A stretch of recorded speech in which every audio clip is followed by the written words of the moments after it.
తింటున్నాం. అవును. దాదాపు ఒక 5-6 నెలల నుంచి తింటున్నాం కదా, ఏం జరుగుతలేదు కదా. సార్ మరొక అంశం, తమిళనాడులో అన్నాడీఎంకేతో బీజేపీ మళ్ళీ పొత్తు, ఎన్నికలపై అమిత్ షా కీలక ప్రకటన. అన్నాడీఎంకేతో పొత్తు బీజేపీకి అలాగే కూటమికి చాలా మంచిది అంటున్న పవన్ కళ్యాణ్.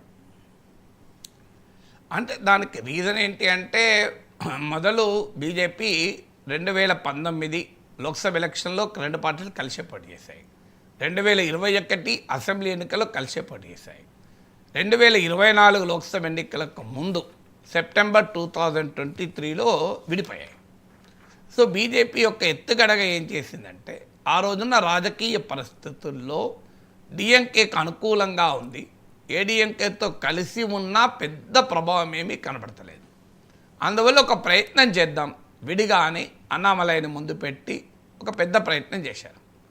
సో ఆ ప్రయత్నము లో భాగంగా కొంత విజయం కూడా సాధించారు. అంటే ఇతర చిన్న పార్టీలతో కలిపి 11.24% ఓటింగ్ కూడా వచ్చింది. అందులో ప్రధానమైన ఓటింగ్ బీజేపీదే. కానీ ఎక్కడ సీట్లు అయితే రాలే, బీజేపీకి రాలే, ఏడీఎంకే కూడా విజయాలు ఏమీ లేవు. డిఎంకే వర్చువల్గా స్వీప్ చేసింది డిఎంకే నాయకత్వంలోని ఇండియా కూటమి. సో ఇప్పుడు మళ్ళీ అసెంబ్లీ ఎన్నికల్లో విడిగా పోటీ చేస్తే బీజేపీకి ఏ రకమైన ప్రభావం చూపదు. సో బీజేపీ 2024 లోక్సభ ఎలక్షన్లో చూస్తే బీజేపీ దాని మిత్రపక్షాలకు 11.24% ఓటింగ్ వచ్చింది, అన్నాడీఎంకేకు 20.46% ఓటింగ్ వచ్చింది. అంటే 2 పార్టీలు కలిస్తే 32% దాకా ఓటింగ్ ఉంది.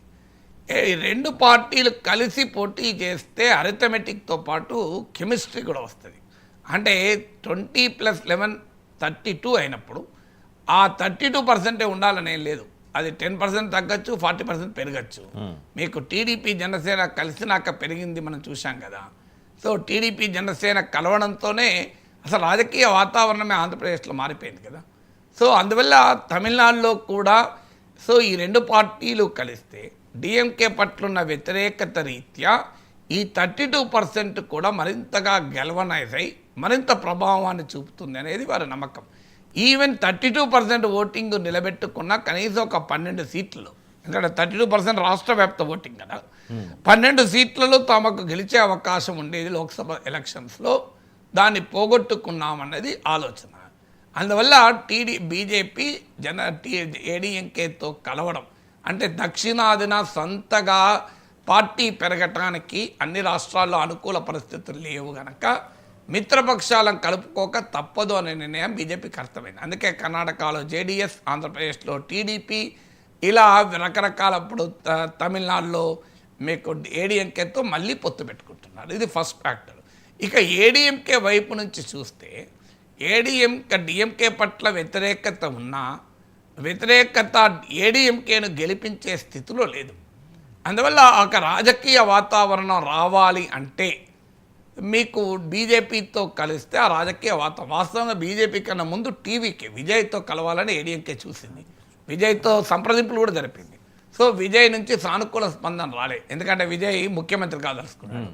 సో ఏడీఎంకే పళనిస్వామి ముఖ్యమంత్రి కాదలుచుకున్నాడు, ఇద్దరు ముఖ్యమంత్రి ఎట్లా సాధ్యమవుతుంది. సో అందువల్ల మీకు విజయ్ ఎప్పుడైతే తిరస్కరించారో ఏడీఎంకేకు ఛాన్స్ లేదు, అంటే సొంతగా పోటీ చేస్తే గెలిచే అవకాశం లేదు కనుక బీజేపీతో కలవడము ప్రయోజనకరమని ఏడీఎంకే భావించింది. అయితే అలా వచ్చినప్పుడు కొన్ని క్వశ్చన్స్ ముందుకు వచ్చాయి. ఒకటి అన్నామలై ఫ్యాక్టర్, ఎందుకంటే అన్నామలై ఏడీఎంకే నాయకుల పైన, జయలలిత పైన, అన్నాదురై పైన ఆయన విమర్శలు చేశాడు. సో అందువల్ల ఆయన పెద్ద ఇరిటెంట్గా ఉంటే ఆయన వెంటనే పక్కకు పెట్టేశారు. మీరు గమనిస్తే ఆయన పక్కకు పెట్టేశారు కదా. సో అలా మీకు వ్యతిరేకత ఒక పార్టీతో కలవాలనుకున్నప్పుడు ఆ వెంటనే నాయకత్వ మార్పు వస్తాయి. మన ఆంధ్రప్రదేశ్లో కూడా సోము వీర్రాజును పక్కకు పెట్టారు కదా. సో మీకు ఆ రకమైన డైమెన్షన్లో భాగంగా తెలంగాణలో కూడా మీరు గమనిస్తే కేసీఆర్ పైన భారీగా బండి సంజయ్ దూకుడుగా ఉన్న సమయంలో సడన్గా జాతీయ నాయకత్వం బండి సంజయ్ పక్కకు పెట్టింది. ఎందుకు పక్కకు పెట్టింది? కేసీఆర్ ఓడిపోయి కాంగ్రెస్ గెలిస్తే ఎట్లా, కేసీఆర్ గెలిచినా మంచిదే అనే యాంగిల్లో బీజేపీ పక్కకు పెట్టింది వాస్తవంగా. సో అట్లా మీకు రాజకీయాల్లో ఉంటాయి. అందుకే అన్నామలైని తమిళనాడులో పక్కకు పెట్టేశారు. సెకండ్ ఇరిటెంట్ ఏంటిది అంటే ముస్లిం ఓటు పోతుందేమో అని వారికి అనుమానం, ఎందుకంటే బీజేపీతో కలిస్తే. కానీ ఆంధ్రప్రదేశ్ అనుభవం చూశాక నమ్మకం వచ్చింది పోదు అని. ఎందుకు పోదు నమ్మకం వచ్చిందంటే ముస్లిం ఓటు ఆల్రెడీ డిఎంకేతో ఉంది, కొత్తగా వచ్చేది ఇప్పుడు ఆంధ్రప్రదేశ్లో ఎట్లా వైసీపీతో ఉందో, అందువల్ల కొత్తగా ముస్లిం ఓటు తమతో ఎలాగూ లేదు కనుక అది పెద్ద ఎత్తున పోయి నష్టం జరిగేది ఏం కనబడలేదు. రెండవది మీకు కర్ణాటకలో జేడీఎస్ వెనకాల ఉన్న ముస్లిం ఓటు పోయింది, ఆంధ్రప్రదేశ్లో టీడీపీకి ఉన్న ముస్లిం ఓటు నిలబెట్టుకున్నారు. కారణం ఏంటంటే బీజేపీ డామినెంట్ ప్లేయర్ కాదు, జూనియర్ పార్ట్నర్.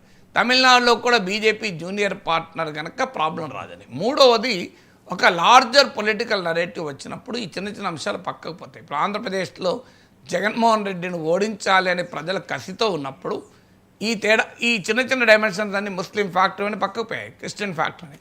అందువల్ల తమిళనాడులో కూడా స్టాలిన్ పట్ల వ్యతిరేకత ఉంది కనుక ఈ ముస్లిం ఫ్యాక్టర్ అనేది పక్కకు పోతుంది. డీలిమిటేషను, లాంగ్వేజ్ ఫార్ములా, ఇప్పుడు ఆంధ్రప్రదేశ్లో బీజేపీతో కలిసిన ప్రత్యేక హోదా, విశాఖ ఉక్కు ప్రైవేటీకరణ, ఇవన్నీ ఏవి ముందుకు రాలేదు కదా. కారణం ఏంటంటే ఇదే మీకు జగన్మోహన్ రెడ్డిని ఓడించాలి అన్న బలమైన గాలి ముందు ఇవన్నీ చిన్న చిన్న పిల్లగాళ్ళు పనిచేయాలి.